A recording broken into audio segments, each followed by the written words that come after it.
ਅਗਲੀ ਖਬਰ ਵੱਲ ਚੱਲੀਏ। ਪਿਛਲੇ ਵੀਕ ਦੇ ਦੌਰਾਨ ਟੋਰਨੇਡੋਜ਼ ਨੇ ਸਾਊਥ ਤੇ ਮਿਡ ਵੈਸਟ ਯੂਐਸਏ ਦੇ ਵਿੱਚ ਪੂਰੀ ਤਰ੍ਹਾਂ ਤਬਾਹੀ ਮਚਾਈ ਆ। 26 ਲੋਕ ਮੌਤ ਦੇ ਘਾਟ ਚੜ ਗਏ। ਇਸ ਪਾਵਰਫੁਲ ਜਿਹੜਾ ਸਟਾਰਮ ਸਿਸਟਮ ਆਇਆ ਸੀ ਸਾਊਥ ਤੇ ਮਿਡ ਵੈਸਟ ਦੇ ਵਿੱਚ। ਜਿੰਨੇ ਟੋਰਨੇਡੋਜ਼ ਆਏ ਆ ਇਹ ਬਹੁਤ ਰੇਅਰ ਆ। ਕਹਿੰਦੇ ਵੀ ਇੰਨੀ ਪਾਵਰ ਵਾਲੇ ਜੋ ਟੋਰਨੇਡੋਜ਼ ਆਏ ਆ, ਮਿਸੀਸਿਪੀ ਦੇ ਵਿੱਚ 25 ਲੋਕਾਂ ਦੀ ਕੱਲੀ ਇੱਕ ਸਟੇਟ ਦੇ ਵਿੱਚ ਮੌਤ ਹੋਈ ਹੈਗੀ ਆ। ਇੱਕ ਜਣੇ ਦੀ ਅਲਬਾਮਾ ਦੇ ਵਿੱਚ ਹੋਈ ਆ। ਟੈਨਸੀ ਦੇ ਵਿੱਚ 9 ਲੋਕ ਜਿਹੜੇ ਆ ਉਹਨਾਂ ਦੀ ਮੌਤ ਹੋਈ ਆ ਮਿਸੀਸਿਪੀ ਬਾਰਡਰ ਦੇ ਲਾਗੇ। ਸੋ ਡੈਮੇਜ ਇੰਨਾ ਜ਼ਿਆਦਾ ਆ, ਲੋਕਾਂ ਦੇ ਜਿਹੜੇ ਘਰ ਆ ਉਹ ਉੱਡ ਗਏ, ਬੜੀਆਂ ਅਪਾਰਟਮੈਂਟਾਂ ਉੱਡ ਗਈਆਂ ਤੇ ਬਹੁਤ ਜ਼ਿਆਦਾ ਜਿਹੜਾ ਨੁਕਸਾਨ ਹੋਇਆ ਹੈਗਾ। ਅਰਕਾਨਸਾ ਦੇ ਵਿੱਚ ਮਲਟੀਪਲ ਟੋਰਨੇਡੋਜ਼ ਆਏ, ਬਹੁਤ ਜ਼ਿਆਦਾ ਜਿਹੜੇ ਟੋਰਨੇਡੋਜ਼ ਆਏ ਹੈਗੇ ਆ ਤੇ ਬਹੁਤ ਜ਼ਿਆਦਾ ਉੱਥੇ ਥੰਡਰ ਸਟਾਰਮ ਹੋਏ ਆ। ਤੇ ਗੋਲਫ ਸਾਈਜ਼ ਜਿਹੜਾ ਗੋਲਫ ਦਾ ਸਾਈਜ਼ ਹੁੰਦਾ ਨਾ ਛੋਟਾ ਜਿਹਾ, ਓਡੇ ਜਿਹੜੇ ਆ ਐਣ ਦੇ ਡਲੇ ਜਿਹੜੇ ਆ ਉੱਥੇ ਡਿਗੇ ਹੈਗੇ। ਗਵਰਨਰ ਸਰਾ ਹਕਵੀ ਸੈਂਡਰਸ ਨੇ ਸਟੇਟ ਆਫ ਐਮਰਜੈਂਸੀ ਡਿਕਲੇਅਰ ਕੀਤੀ ਤੇ 100 ਤੋਂ ਵੱਧ ਨੈਸ਼ਨਲ ਗਾਰਡਸ ਨੂੰ ਵੀ ਇਸ ਜਿਹੜਾ ਡੈਡਲੀ ਵੈਦਰ ਸੀ ਉਸ ਨੂੰ ਹੈਂਡਲ ਕਰਨ ਦੇ ਲਈ ਬੁਲਾ ਲਿਆ। ਇਸੇ ਤਰ੍ਹਾਂ ਅਰਕਨਸਾ ਦੇ ਵਿੱਚ ਜਿਹੜੀ ਸਿਟੀ ਆਫ ਵੇਨ ਆ, ਈਸਟ ਆਫ ਅਰਕਨਸਾ, ਉੱਥੇ 4 ਲੋਕਾਂ ਦੀ ਮੌਤ ਹੋਈ ਆ। ਦਰਜਨ ਤੋਂ ਵੱਧ ਲੋਕ ਜਿਹੜੇ ਆ ਫੱਟੜ ਹੋਏ ਹੈਗੇ ਆ। ਇੰਡੀਆਨਾ ਦੇ ਵਿੱਚ ਵੀ ਜਿਹੜੀ ਸਿਚੁਏਸ਼ਨ ਆ ਕਾਫੀ ਬੈਡ ਰਹੀ ਹੈਗੀ ਆ। ਇੱਕ ਜਗ੍ਹਾ ਦੇ ਉੱਤੇ ਇਹ ਵੀ ਆ ਰਹੀ ਆ ਖਬਰ ਵੀ 260 ਦੇ ਕਰੀਬ ਲੋਕ ਇਕੱਠੇ ਹੋਏ ਸੀਗੇ ਇੱਕ ਹੈਵੀ ਮੈਟਲ ਦੀ ਜਿਹੜੀ ਬਿਲਡਿੰਗ ਸੀ ਉੱਥੇ। ਵੈਨਿਊ ਸੀ, ਅਟੈਂਡ ਕਰ ਰਿਹਾ ਕੰਸਰਟ ਚੱਲ ਰਿਹਾ ਸੀ ਤੇ ਜਿਸ ਟਾਈਮ ਦੇ ਉੱਤੇ ਟੋਰਨੇਡੋ ਆਇਆ ਤੇ ਉਹ ਸਾਰੇ ਦਾ ਸਾਰਾ ਉੱਡ ਗਿਆ। ਇੰਡੀਆਨਾ ਦਾ ਜਿਹੜਾ ਬਾਰਡਰ ਆ ਕਰਾਫੋਰਡ ਕਾਉਂਟੀ, ਉੱਥੇ 3 ਜਣਿਆਂ ਦੀ ਜਿਹੜੀ ਮੌਤ ਹੋਈ ਆ ਤੇ 8 ਜਣੇ ਬਹੁਤ ਬੁਰੀ ਤਰ੍ਹਾਂ ਫੱਟੜ ਹੋਏ ਆ। ਸੋ ਟੋਟਲ 30-32 ਦੇ ਕਰੀਬ ਕਨਫਰਮ ਮੌਤਾਂ ਹੋ ਚੁੱਕੀਆਂ ਟੋਰਨੇਡੋਜ਼ ਦੇ ਨਾਲ।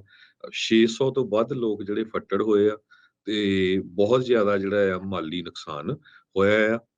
5,59,000 ਕਸਟਮਰ ਇੰਡੀਆਨਾ, ਇਲੀਨਾਇਸ, ਅਰਕਾਨਸਾ ਚ ਬਿਜਲੀ ਤੋਂ ਬਿਨਾਂ ਆ।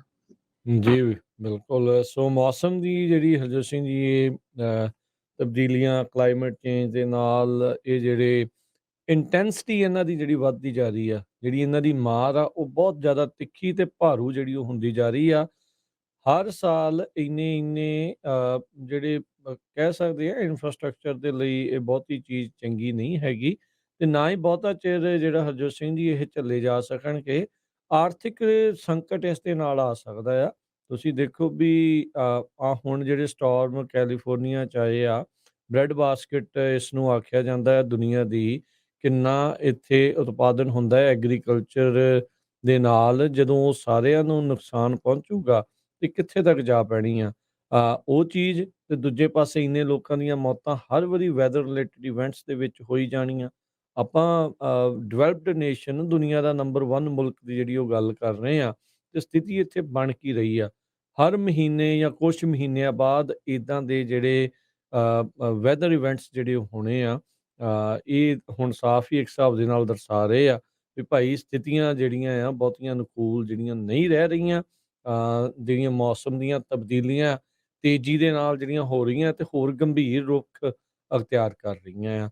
ਸੋ ਇਸ ਨੂੰ ਦੇਖਦੇ ਹੋਏ ਲੀਡਰਸ ਦੇ ਉੱਤੇ ਦਬਾਅ ਤਾਂ ਚਲੋ ਪਾ ਰਹੇ ਆ। ਇੱਕ ਹਿੱਸਾ ਮੁਲਕ ਦਾ ਕਹਿੰਦਾ ਹੈ ਵੀ ਤੁਹਾਨੂੰ ਕਰਨਾ ਚਾਹੀਦਾ ਹੈ, ਪਰ ਦੂਜਾ ਹਿੱਸਾ ਮੰਨਦਾ ਵੀ ਨਹੀਂ ਆ ਵੀ ਇੱਦਾਂ ਦੀ ਕੁਛ ਜਿਹੜੀਆਂ ਹੈਗੀਆਂ ਆ ਇਹ ਵਨ ਆਫ ਵੈਦਰ ਅਨੋਮਲੀਜ਼ ਹੋਵੇ, ਵਾਂਸ ਇਨ ਏ ਜਨਰੇਸ਼ਨ, ਫਿਰ ਤਾਂ ਬੰਦਾ ਸੋਚਦਾ। ਪਰ ਹੁਣ ਤੁਸੀਂ ਆ ਟੋਰਨੇਡੋਜ਼ ਦਾ, ਹਰੀਕੇਨਸ ਦਾ ਆਪਾਂ ਦੇਖਦੇ ਹੀ ਹਾਂ ਹਰਜੋਤ ਸਿੰਘ ਜੀ ਵੀ ਕਿੰਨੇ ਜ਼ਿਆਦਾ ਜਿਹੜੇ ਉਹ ਆਉਣ ਲੱਗ ਰਹੇ ਆ, ਕਿੱਦਾਂ ਦੀ ਜਿਹੜੀ ਸਥਿਤੀ ਜਿਹੜੀ ਉਹ ਬਣ ਰਹੀ ਆ। ਹੁਣ ਜਦੋਂ ਸੋਕਾ ਪਿਆ 3 ਸਾਲ ਤਾਂ ਬੱਸ ਹੋ ਗਈ ਤੇ ਹੁਣ ਜਦੋਂ 1 ਸਾਲ ਦੇ ਵਿੱਚ ਹੀ ਇੱਕ ਸੀਜ਼ਨ 'ਚ ਹੀ ਇੰਨੇ ਜ਼ਿਆਦਾ ਮੀਂਹ ਪੈ ਗਏ ਆ ਤੇ ਉਹਦੇ ਨਾਲ ਹੜ੍ਹਾਂ ਦੀ ਸਥਿਤੀ ਜਿਹੜੀ ਉਹ ਬਣ ਗਈ। ਸੋ ਜਾਂ ਫਿਰ ਅੱਗਾਂ ਆ ਤੇ ਜਾਂ ਫਿਰ ਹੜ੍ਹ ਆ, ਵਿੱਚ ਵਿਚਾਲੇ ਜਿਹੜਾ ਉਹ ਕੁਛ ਵੀ ਨਹੀਂ ਬਣਦਾ ਜਾ ਰਿਹਾ। ਸੋ ਇਹਦੇ ਉੱਤੇ ਗੰਭੀਰਤਾ ਦੇ ਨਾਲ ਸਾਰਿਆਂ ਨੂੰ ਸਿਰ ਜੋੜ ਕੇ ਜਿਹੜਾ ਆ ਉਹ ਵਿਚਾਰ ਕਰਨ ਦੀ ਤੇ ਇਸ ਤੇ ਸੋਲਿਊਸ਼ਨ ਲੱਭਣ ਵੱਲ ਨੂੰ ਜਿਹੜਾ ਉਹ ਵਧਣਾ ਪੈਣਾ ਆ। ਅਦਰਵਾਈਜ਼ ਤਾਂ ਸਥਿਤੀ ਜਿਹੜੀ ਆ ਹਰਜੋਤ ਸਿੰਘ ਜੀ ਇੱਦਾਂ ਆ ਵੀ ਨਹੀਂ, ਇਹ ਅਨਅਫੋਰਡੇਬਲ ਜਿਹੜੀਆਂ ਚੀਜ਼ਾਂ ਬਣ ਜਾਂਦੀਆਂ ਆ। ਮੁਲਕ ਦੇ ਦਿਵਾਲੀਆ ਜਿਹੜਾ ਇੱਕ ਹਿਸਾਬ ਦੇ ਨਾਲ ਨਿਕਲਣ ਵਾਲੀ ਗੱਲ ਬਣ ਜੂ।